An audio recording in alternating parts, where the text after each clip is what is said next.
are these people? Yeah. Holy crap. So I follow this lady on Substack, the Starr of Appalachia. And she's obviously lives Coming in to a Substack newsletter near you. Yeah. So she lives there. And she kind of published something the other day after like 4 days, like they got hit. I think it was on the 30th or on the 29th. And she published this on the 3rd. So she says, a week ago, Tropical Storm Helene knocked out my power, cell service, internet, and water for 4 days.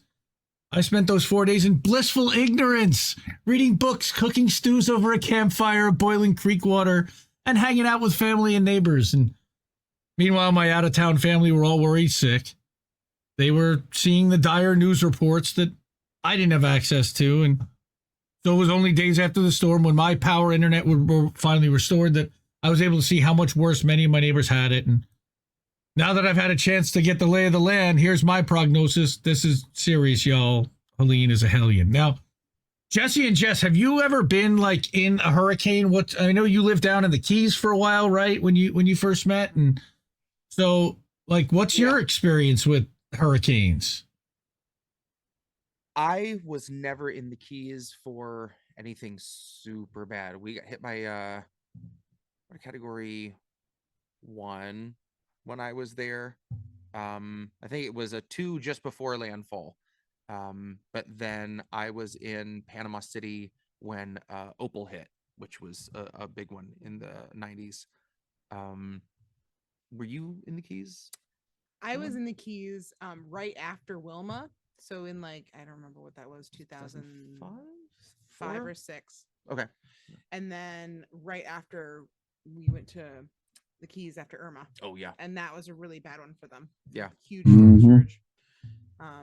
But there's not much to the Keys. So really any storm is a big storm for them with their storm surge, because they're so low, at such a low elevation. But they're nasty. Yeah, for sure. How do they deal with that stuff? I mean, it's just brutal. Let me get back here. I mean, when we went to visit, it was a couple months after the fact. Yeah. And there was debris all along the highways still. And we were trying to find our friend's house that we'd been to 100 times, and we couldn't recognize it because all the trees were either just gone or stripped and laid down. And already, while there's still debris everywhere, here's all these signs about development that's coming in, and all these little affordable housing and all these little trailer parks that got wiped out get replaced with fucking, condos that none of those people could ever afford to live in. That happened very, very quickly, Right. But yeah, that it doesn't take much in areas like that to do a lot of damage. Oh, Catstro. I hear Catstro making an appearance. I guess he wanted to join too. So what she says here was that in my town of Marshall, North Carolina, there was record flooding. Oh, yeah. Volunteer crews have been hard at work cleaning up the tiny downtown area all week. For this work, it's necessary to don full hazmat gear because the floodwaters contain toxic sludge from destroyed industrial plants upriver. Toxic sludge is dried and become toxic dust, which is eating through the volunteers' boots. Holy shit. Christ. Yeah. All right. So watch this one. So first of all, there's go ahead. Marshall only has 874 people, their population. It's a tiny town. So speaking of Marshall, I actually got the video for that from this TikTok, and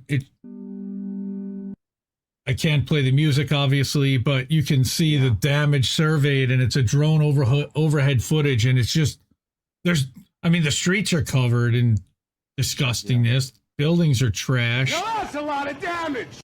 Wait, you're going to use that an awful lot tonight, Reef. I'll tell you right now, because I got a lot. Probably shouldn't. I got to think about that all being like industrial waste. I got a lot of damage. Thinking it's just mud, but like, fuck. Yeah, I mean, this is what happens when you get slow-moving storm dumping loads of water in the wash basins. And man, if all they're offering you right now is $750, what the hell do you think they're going to give you in 10 years when you got mesothelioma from cleaning up all this shit? You know? Yeah. Mesothelioma. God, look at that. It's just pure mud everywhere. They literally have to just gut the insides of these stores because they were all the way up to the ceilings. I mean, lucky. What would the storm surges Luckily, here a lot off of the that water? brickwork is still fine. Oof. You know, but you're going to be talking about like complete remodels inside, most likely. Yeah. Right. Well, for sure. sure. And talking about mold, without the Oh, power and yeah. stuff, the mold there is just gotta be outrageous. And they got to spray all that I mean, you stuff can down. get some stuff, get air blowers in to dry everything out, like, but it's still, I mean, that costs you money. Yeah. All this is money. You know, Hopefully, like the guy sitting at the top of the house, Yep. you know, top of the hill, who has the money to like throw around is going to be fine. You're going to see a ton of foreclosed homes in here that can't be fixed. That's going to get bought out. I'm sure BlackRock and Vanguard will come in and decide to, you know, buy out huge swaths of land. So, right. You know, this happens in just about every disaster, no matter what the cause. So back to our slideshow here. This is the record flooding, and you could see in Marshall how high the water level went. Jesus. 6 foot of water. Oh, no, that's like a good more. 10 or 11 foot at least. I mean, because that's up to like the second floor. Up to the second story. Yeah. All right. And here's all the debris, all the stuff that's in the water. Yep. Yeah, that's what sucks. And then they're going to talk about Chimney Rock. She talks about Chimney Rock and Lake Lure, two high elevation sister towns, mainly focused on tourism, at least for now. Right? The villages, hillside houses, basically the whole community were washed into the lake. Now, Brooke Hines actually did a whole thing about Chimney Rock and Lake Lure and how and what the demographic of the people who live there are. What she said here, Jesus, look at that. Western North Carolina's largest city, Asheville, was hit extremely hard. The sheer volume of floodwaters on the banks of the French Broad and Swananoa rivers, right, was imaginable. Swananoa, yeah. Right? The destruction is widespread, severe, and positively overwhelming. Just nice that party barge lasted, though. You know? Well, they float. The party barge made it. They know how to float. Right. So most of Asheville is still without power and water. Now, this was a few days ago. I still think a lot of that is still happening. The power is expected to be restored by tomorrow to many neighborhoods. We'll see. But municipal water and sewage system has been so severely damaged that no one is making any promises or declaring timelines for getting it fixed. Yeah. Welcome to America, where they don't fix shit. You know, yeah. Many surrounding towns are in even worse shape. There are still residents of nearby towns and more remote areas who are stranded without food, water, or communications due to impassable roads. We're going to look at some of those in a minute. More people are being reached every day. From my little holler, I hear helicopters flying overhead a dozen times a day. It should be even more than that, but it's good to start. They're scanning the ground for SOS messages, signs of survivors, airdropping supplies. The tiny mountain communities cut off from the world. The official death counts of 150 for an entire region affected by the storm, and 64. Right? More than that now, I think. Right, confirmed by North Carolina. It's likely lower. Yeah, I saw at least 200. Yep. So they describe really what it's going to be like if you have to live through this. Here's your day-to-day. Our internet service has been restored in some areas, including my neighborhood. Right, power means clean water for people who are on a well, but for those whose water comes from municipal systems, there's still a boil warning. We don't have reliable cell reception, if at all. Although some people have had power internet restored to their homes, many of us are unable to make or receive phone calls. I mean, I've got a backup generator, but that's going to rely on gas delivery from the gas company. If the pipes are fucked up and they turn off the gas, guess what? My backup generator is useless. And that's probably people with the whole house generators are dealing with there. Stores are reopening in limited areas that have power restored, but they're almost universally cash only. You hear that, crypto people? Cash only. Most ATMs are either offline or out of cash, and many banks are still closed. In my local town, a local credit union branch has mounted a valiant effort to serve its members in this great time of uncertainty. Even though they're without internet, they somehow devise a system whereby a couple of tellers whose personal cell phones are operational use their phones to call a Raleigh branch where dedicated tellers enter account numbers into the computer system. Yeah, that's totally secure, to enable cash transactions at the local branch. Of course, this also means that members still have to wait upwards of 45 minutes to withdraw funds, and still, we're so thankful. Amazing. And amazing people that are doing this and taking the risk like this. There are long lines for gas as well, if you can find it. Many of the open grocery stores are limiting the number of people who can enter at once, so there are lines to buy groceries too, and stock is, of course, dwindling. The biggest food bank in the region, despite a strong effort to save its store of food, had its warehouse flooded. And that definitely impacts the availability of relief food. But other local charities, certain corporate supermarket chains, and spontaneously formed groups of neighbors are rising to the challenge. And I've got stuff about that too. But I did want to, kind of give this woman who survived and sat and dealt with this for days, kind of go through her story, and then we'll go through all the tweets and everything, because I put together a whole bunch of stuff here. Immediately in the days after the storm, I began to see inspiring stories of mountain people helping each other, of folks on horses and mules carrying supplies to the more remote communities that have been cut off by this storm. I saw something even on like one of the corporate news channels where they were talking about that. Of restaurants and food trucks hooking up generators and serving free food to the community, as you should, as Kit would say. Mm-hmm. Of friends running dangerous supply missions to Charlotte and back. Of neighbors building footbridges across ravines so people can get out to buy groceries. Yes, it's dire, but Appalachia has got this. It's going to be a very long recovery. There are still upwards of 400 road closures in western North Carolina alone. And I've got a map of those. Fortunately, the two major highways that were severely damaged have been partially repaired so we can get supplies in and evacuees out of the region. Sort of, but they didn't really fix I-40 or 25. I'll show you that. That's some of the road closures that we're dealing with here. All right, it's everywhere. It's like a labyrinth. You run into this, nope, closure. Got to go back.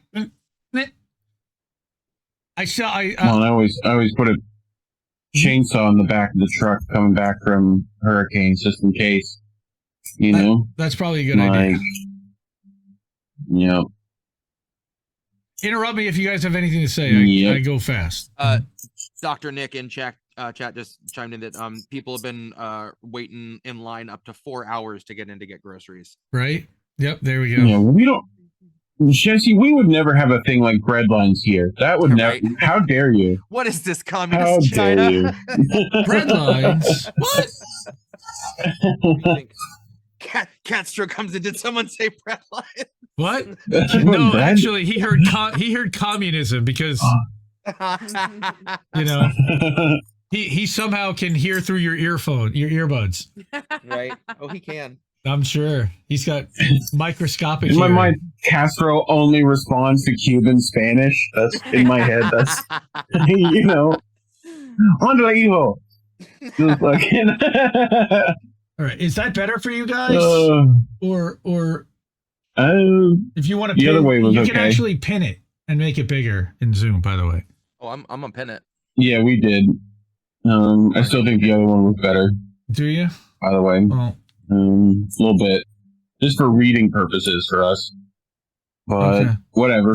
But she continues, I want to thank everyone who's prayed for my neighbors, everyone who's reached out with words of concern and encouragement, everyone who's offered financial help for our recovery efforts.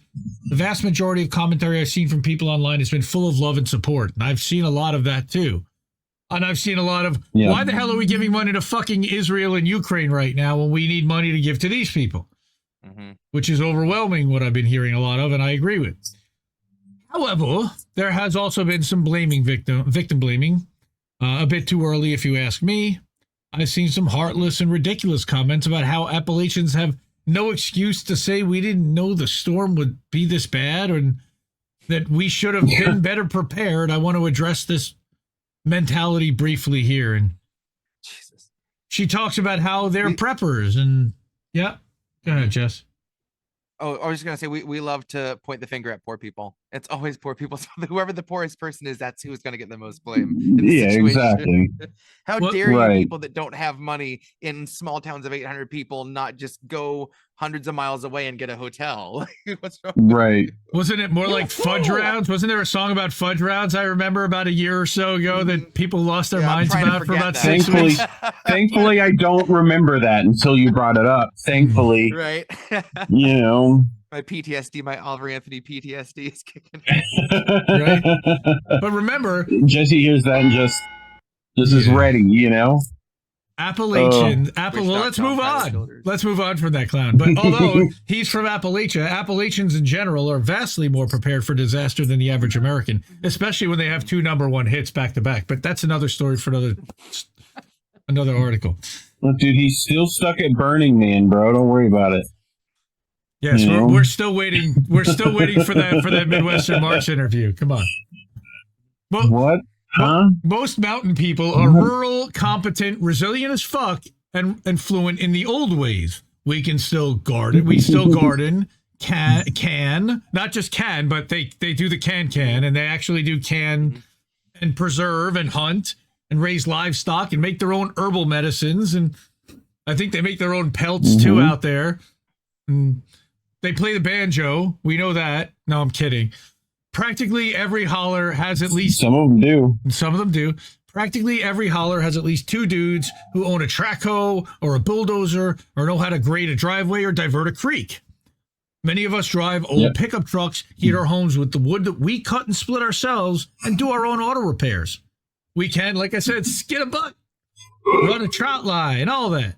A mountain boy can survive, right? We get flash bullets. Right, like me. I'm a tough mountain boy over here.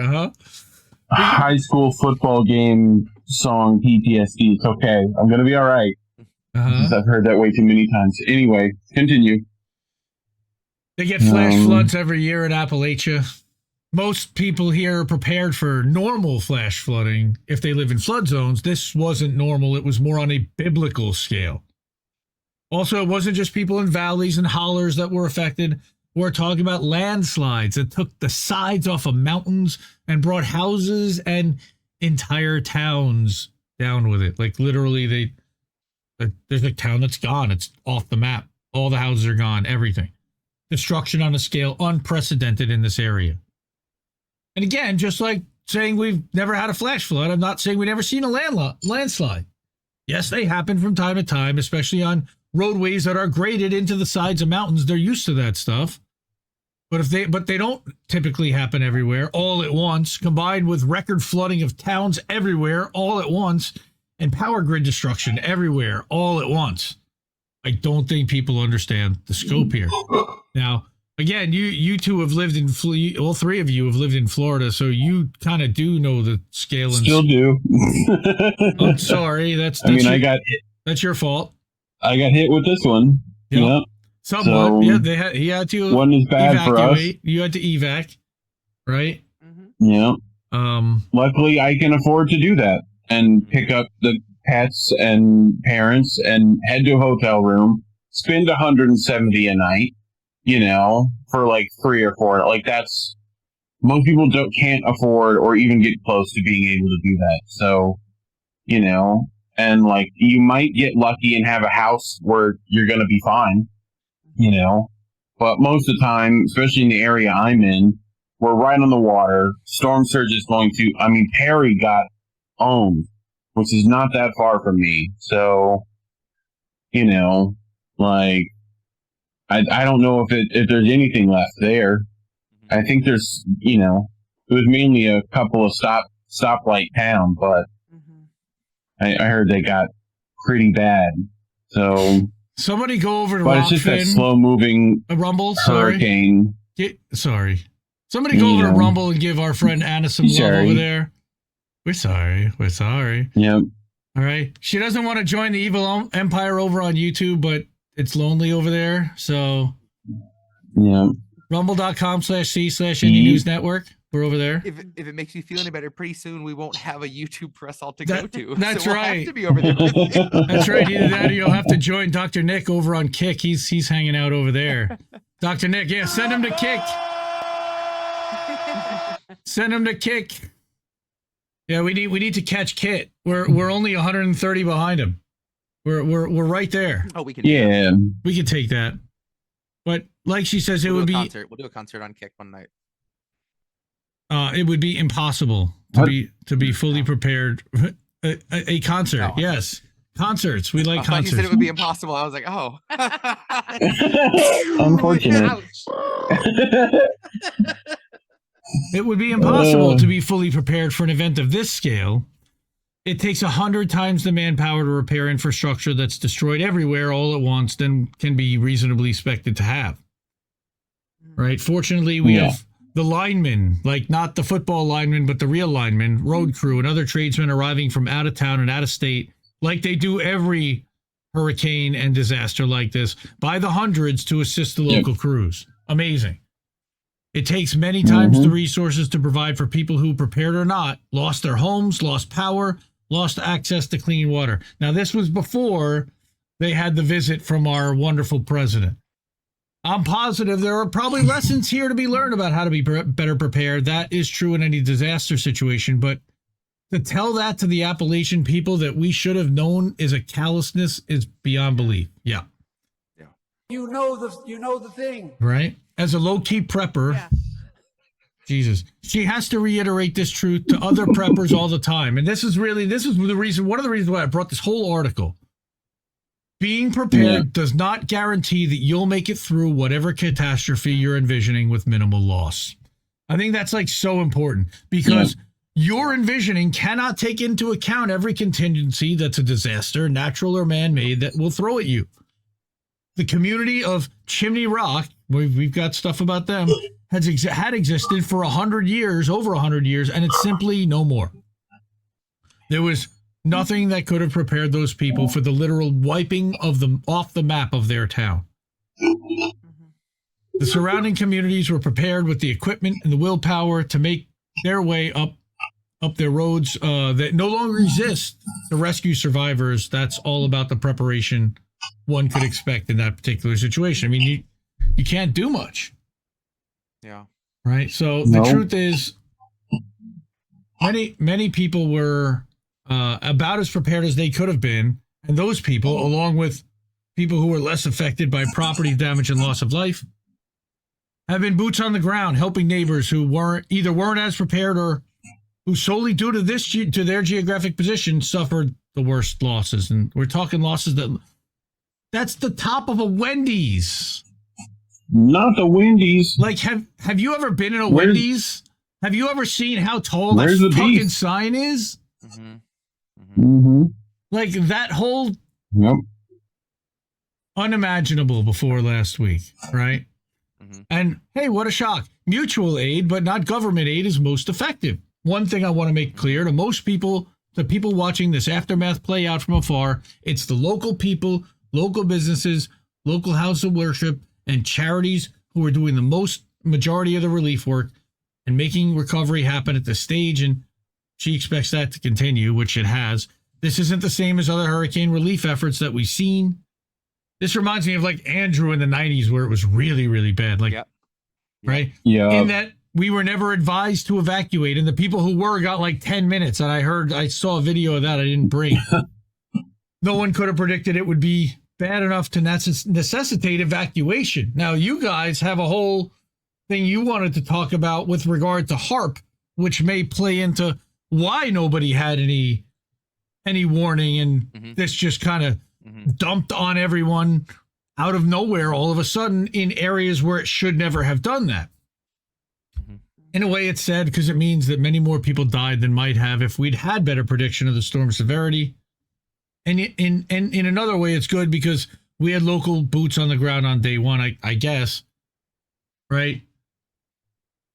There's a spontaneous order that emerges at the intersection of skill set and necessity if we let it.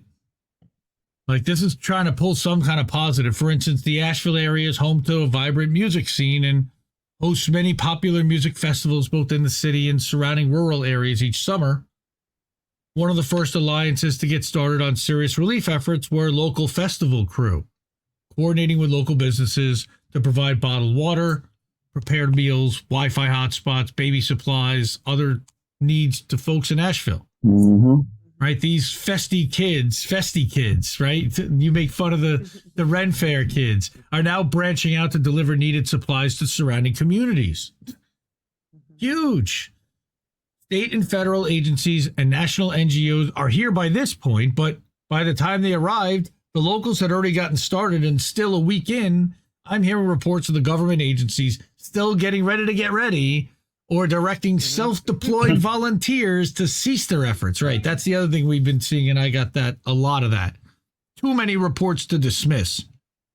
That's why I'm bringing it. Most of the real efforts I'm seeing are being efficiently organized and directed by local people. What a surprise. Almost all the aircraft running search and rescue missions and airdropping supplies are privately owned. I got one of those too. Civilian, I don't have a helicopter, but videos of a guy with a helicopter. If I had a helicopter, wow, I'd be down there myself. But civilians are using their own four-wheel drive vehicles and ATVs to deliver supplies to areas cut off due to impassable roads. Boats and all that stuff. Yeah. And hopefully they don't smash into other boats. That's our other show. Yep. I'm not reporting on any of this as a plea to send more government help or get the Red Cross or Salvation Army to do more. God almighty, they don't do nearly what they should. Please, if you want to help, donate to the local nonprofits and churches or send funds to individuals you know who live in affected areas. They know the terrain and how to navigate it. They know who needs help and what kind of help is needed. They're competent and capable. They don't have international boards of directors to answer to. Do you hear us, Red Cross? All right. And they know where to put your donated funds for maximum impact. And as well, they won't take a 10% or 15% cut off the top like the Red Cross does or more. They aren't burdened with unnavigable labyrinths of bureaucracy, nor do they have pressing expenses to fund like foreign wars. We don't have any of those, do we? What? And then here, any words to the victims of the hurricane? We've given them everything we have. Any more resources that they could be giving? Come on, man. Yeah, exactly. Give me a little break here. No. Yep, No. All right. Then she's got. When he had to clarify, he goes, "Which storm? What storm are we talking about?" All right. Which storm? The hurricane victims Right. in North Carolina. He goes, "Oh, they have everything they need. They're very happy." All right. Very now, happy. Very, very good. Great. Excellent. Very good Thanks, Mr. people. President. And you ain't black. right now again. I don't. Hey. I mean, he's right. He's right. Corn Pop was a bad dude. Well, he was, That's and, too many of them, and he dude. did ran a bunch of bad boys for sure. All right, And he ran a bunch of bad boys. Hannah over on Rumble with a $20 Rumble rant. Woohoo! We got a Rumble rant. Nice. She says, "I'm convinced the Nice. more pure love talent is spawned in our reality, the more evil lizard structures quake. Shake it all down." Had your song for the fundraiser stuck in my head all week. Which one? 13 that gets us popped on YouTube, and I love it. I can't stop singing it either. I love it. Every time, you know, whoever you can have the money. Whatever 3 cents YouTube is making on it, you have it.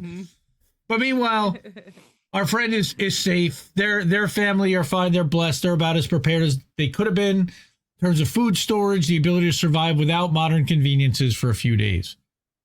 Although they were more than fortunate than many of their neighbors, the disaster has impacted their ability to earn an income and pay the bills. And sign up on coming to a Substack near you, which is $5 a month if you can do that. Of course, we have the INN newsletter. I'm now updating this every day. So every day, if you subscribe for free, you'll get an email giving you all of the live streams, premieres, and articles for that day. The Dissident published something today. You didn't even know. But if you got INN newsletter, you would know and you'd be able to link to it and read it. unless you were subscribed to the Dissident, of course you know that. But Friday, Saturday, Sunday, and then we still send out a weekly update as well, giving you a recap of all of the live streams and articles published throughout the week. All right, and that's all for the low price of $0, absolutely free dollars. All right, but we are value for value here. We do rely on your financial support, and that's where we do so. Again, we are no longer on Rockfin. There are different ways to contribute and to support INN and the show. We really appreciate if you do. Cash App is the easiest way, least amount of fees, and puts money into our bank accounts in a couple days. Then we've got Ko-fi, and the QR code up there will get you to Ko-fi, and you scan that with your phone. You can give us a couple bucks, $5 for a coffee. PayPal's the way to do it. Rumble rants like Anna was doing over there on Rumblades.